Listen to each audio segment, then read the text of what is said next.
Lions TV, we are sponsored by Regal Elevators and Lifts Consultants Limited, a company that is owned and operated by a Millwall fan, just like every single one of the sponsors that you can already see on the screen. If you are going to do a bit of business in 2021, then please keep it in the Millwall family by checking out all of our sponsors' website links in the description below or on our website, www.lionstv.co.uk. I don't actually have to mention that more than once a week. Verbally, contractually, I only have to give the intro once a week. But if I don't give the intro, it just doesn't feel right. But there you go. It's absolutely nothing to do with anything. Just thought I'd let you know that. This is your Sunday show, Sunday Roundup, Sunday Club, Super Sunday. Call it what you will. We're going to cover yesterday's 2-0 win against Boreham Wood in the third round of the FA Cup. And we're going to look ahead, as it's on Tuesday, 2 days before is when your pre-match content goes out. So this is your Bournemouth show as well. Bournemouth away on Tuesday. This is your preview show for that. Plenty to crack on with. Let's start out with yesterday's win at Boreham Wood.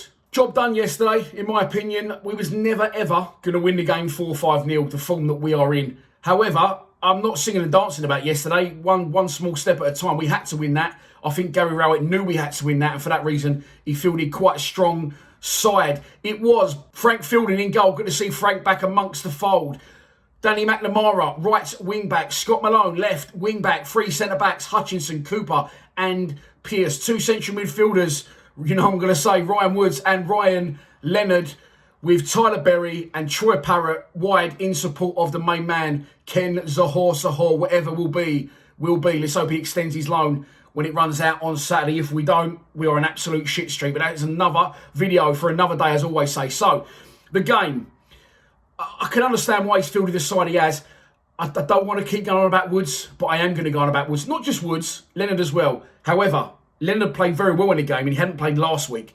There was no reason. I'm starting to think there's something in Woods' contract because if he's fit, he plays. Because I'm borderline embarrassed for the manager keep playing him.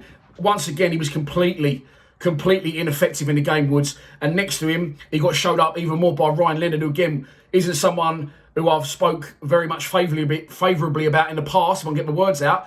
But he was just everywhere. Leonard getting stuck in, flying into tackles, getting hurt for the calls, spreading the play, and Woods was just nowhere.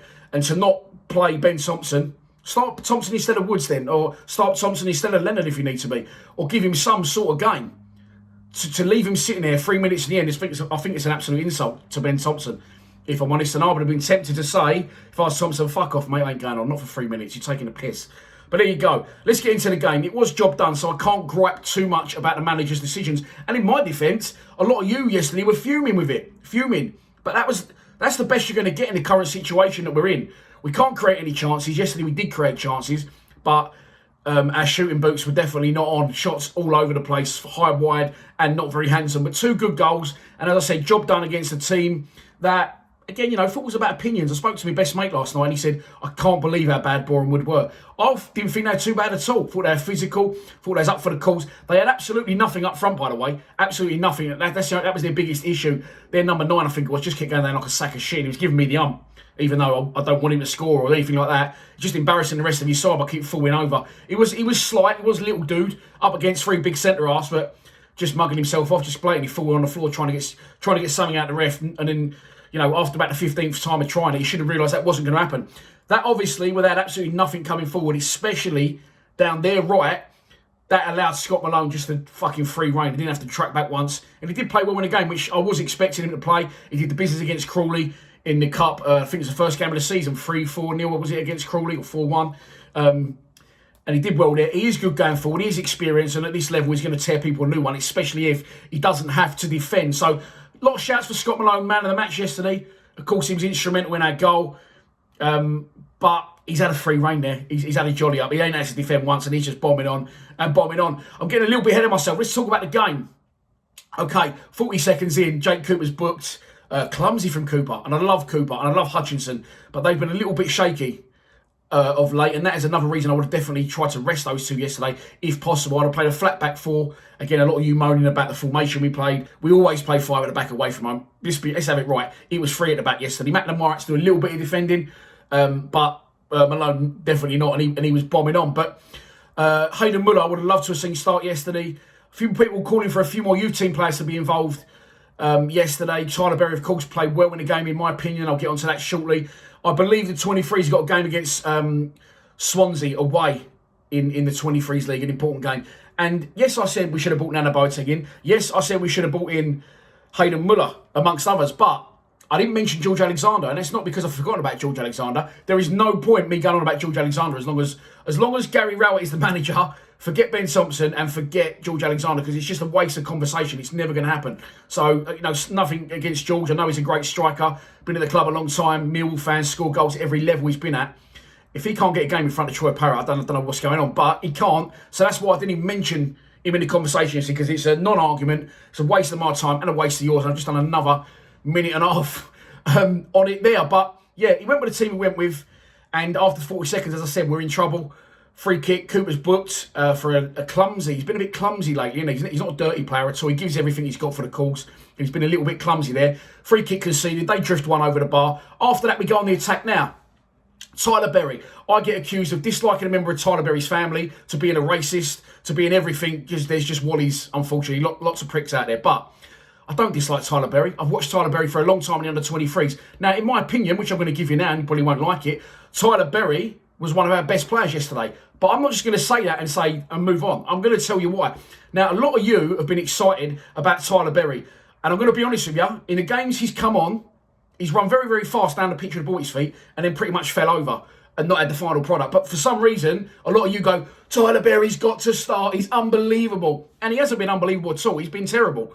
Okay? But yesterday, he did well because, and I'll tell you this, the exact situations during the game, which I felt he'd been stronger than he ever has been. I've watched him for a long time for the 23s. He's fearless. He'll get the ball at his feet. He'll carry you up the pitch. But he will run, usually, until he, one, falls over, two, kicks the ball up. No, he won't even kick the ball over. He just runs till he falls over, or he gets tackled, or he gets fouled. Very self-indulgent. And the 3 or 4 games he has come on for 5-10 minutes, you've all been raving about him, and I don't know why. But yesterday, Tyler Berry actually, and it's the best place for him, he is an exciting young prospect at the club. I'm not going to bury him. I'm going to say, not going to bury him, I didn't mean to say that. I'm not going to bury him. I thought he did well yesterday because his final ball's improved because he's around the first team, and he could be a decent player for us if continually staying in and around that first team. So what he did yesterday, which he don't often do for playing for the 23s, is he tracked back. He won a couple of balls and travelled back up the pitch in turn, winning us free kicks. He also travelled with the ball. And when he did travel, there's one where Parrott run through and slotted him in. His touch was a bit heavy, took it away from him into the goalkeeper. But other opportunities where he's looking to break, and all Berry's looking to do when he gets the ball is make a beeline for that goal. He's not going to go sideways, backwards, Woods, backwards, Bolkowski. Oh, Woods is behind Bolkowski. Give it to Woods. Tyler Berry's got a beeline for that goal, and that's all he's interested in. And yesterday, his final product was also there, as well as tracking back as well. He put a lovely cross in, a perfect cross for Scott Malone, left foot volley over the bar, and also working very hard, which he doesn't always do, high up the pitch, wins the ball back, gets into the area, shoots, and forces the Boreham goalkeeper into a save. So I thought he played very well yesterday, and there are my reasons why. His final ball's improved. He was working for the team, tracking back, and his directness he already had. So there you go. That's my reasons for Tyler Berry playing well yesterday. As I said, Middlesbrough away, he come on, he looks dangerous, but he just falls over and his final ball isn't quite there. And that's not a dig at him. He's in absolutely the right place, and I think he should continue being around the first team, and hopefully in 6 months' time you're going to see an even better, more improved Tyler Berry. Lots of shouts for Danny McNamara to be man of the match yesterday. Thought he was brilliant. However, and I've been a massive advocate for getting him back to the club and getting him in the team, let's not forget, he has to do more defending than Malone, but he's not able to do a shitload of defending yesterday, Danny Mac. So I like him. I'm glad he's at the club. Local boy, went Hurstmere school in Sid Cup. So really pleased for him. Really pleased he's back at the club. And as I said, nothing against Romeo, nothing against Jed. I've not been overly complimentary to those two, but they definitely needed the rest. And I think you always get the best out of Marlon Romeo when he's got strong competition. So one for the gaffer to think about when we travel to Bournemouth on Tuesday. Honestly, I think he'll probably go with Marlon Romeo. So the game's backward and forward, a few chances. As I said, we was linking play, and the big man Zohor up top, we absolutely have to keep him. We've got to move heaven and earth to try and keep him. The problem we got is there's been a managerial change. Slaven Bilic from West Brom actually loaned him to us, and now he's gone. Sam Allardyce is the manager, who we know likes to play direct and likes to have a big man. So, and also Charlie Austin's left the club as well. He's gone out on loan to QPR. So I'm very, very worried. If we can't keep Ken Zohor, we are bang in the shit, in my opinion. Absolutely banging it. He is a pivotal focal point for those players. And you can just see they're just confident in him being there. It seems like we've got sort of a structure with him there, and they're bouncing the balls off him. Troy Parrott linked quite well with him. Now again, people were saying Parrott was terrible yesterday. I don't think it's too bad. First half, second half, he just lost his head. He just kept running and falling over, losing the ball. He cut in nicely. His intentions are good, but his final product isn't there. But that could be a case of get one and away he goes. He shoots weak, a couple of weak efforts at goal. Right idea, going for Ashmore's far post on a curler. Didn't quite come off, but he works hard. He's a bit green. He needs games and he needs experience, in my opinion. But whether he can do it at this level, remains to be seen. And again, before I move on to the goal, I'm sitting here yesterday happy as a pig in shit. For all the criticism I give Rowett, I was happy as a pig in shit yesterday because I just enjoying the game. It's end to end. There's chances. We're creating quite a lot. I never actually stopped to think, hang on a minute, mate. Think about what's actually going on here. You're playing Boreham in the FA Cup. So should I be expecting more?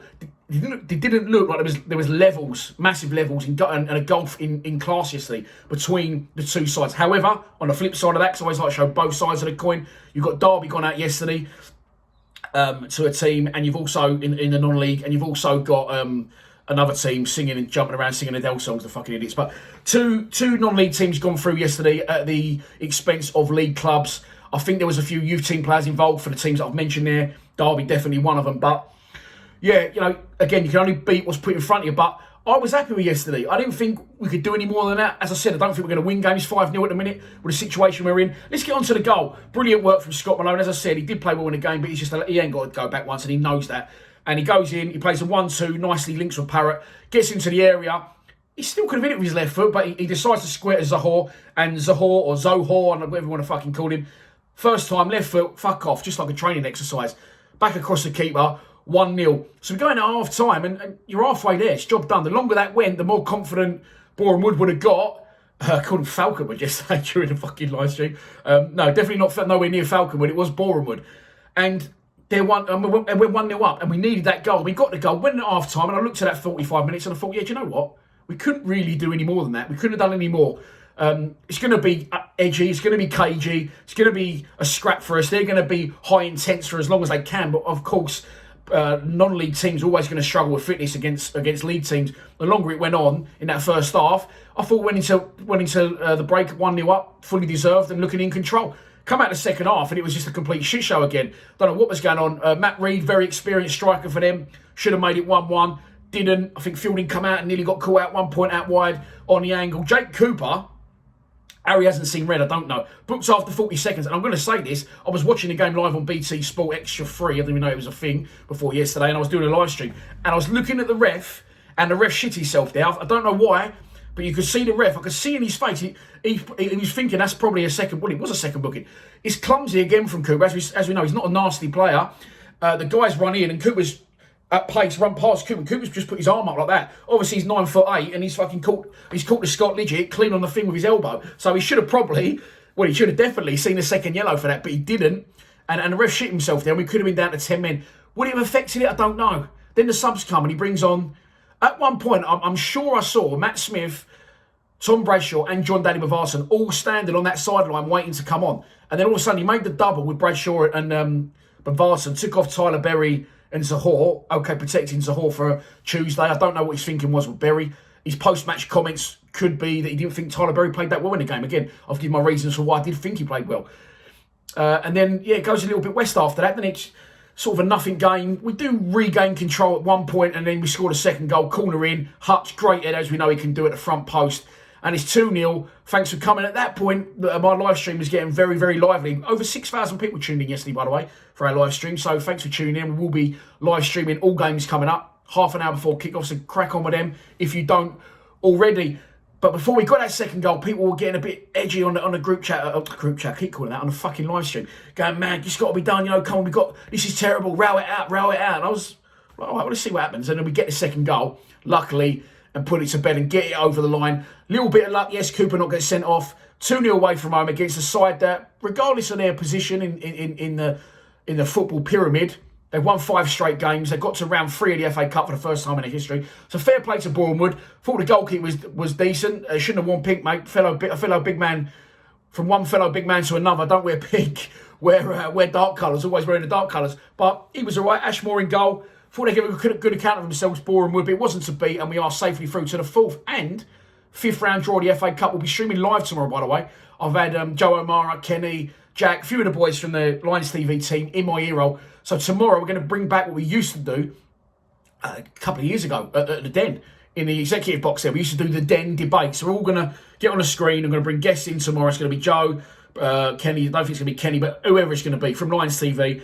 We're all going to watch the draw live together at 7 o'clock, 4th and 5th round draws, and then we're going to crack on with a little bit of a Den debate and questions from you. But as I said, I'm getting ahead of myself. That's tomorrow. Next up, we need to discuss Tuesday's trip to the Vitality Stadium to face, of course, Bournemouth, relegated last year from the Premier League. They are managed by Jason Tindall. He was Eddie Howe's assistant before Eddie Howe either got sacked or left the club. I'm not sure which, but Jason Tindall has taken over the reins and he's not doing a bad job at all. They lost Callum Wilson to Newcastle, of course, but have kept their squad pretty much together. Still got some good players in their team and they're doing all right in the division. They have lost only one of their last 8 games. Last time out was yesterday. 4-1 win at home in the FA Cup over Oldham. So goals galore, lower league opposition, yes, but they fielded a strong side and they will be meaning business when we face them at the Vitality Stadium on Tuesday. Bournemouth currently sit 3rd in the division, 6 points behind leaders Norwich, but they do have a game in hand on the Canaries, so they'll be looking to make some ground up on them on Tuesday night. The one to watch for them is going to be Joshua King. As I said, of course, relegated from the Premier League. That always entails and incorporates losing players. They lost Callum Wilson and a couple of others, but they've managed to keep hold of Joshua King so far. I'm surprised they have. I don't expect him to be around for much longer, but he'll probably be there on Tuesday night. He has scored 48 goals in 169 appearances for Bournemouth since joining in 2015. He scored 2 against Oldham yesterday, and he will be the one to watch on Tuesday. So this is your pre-match prediction, and here we go.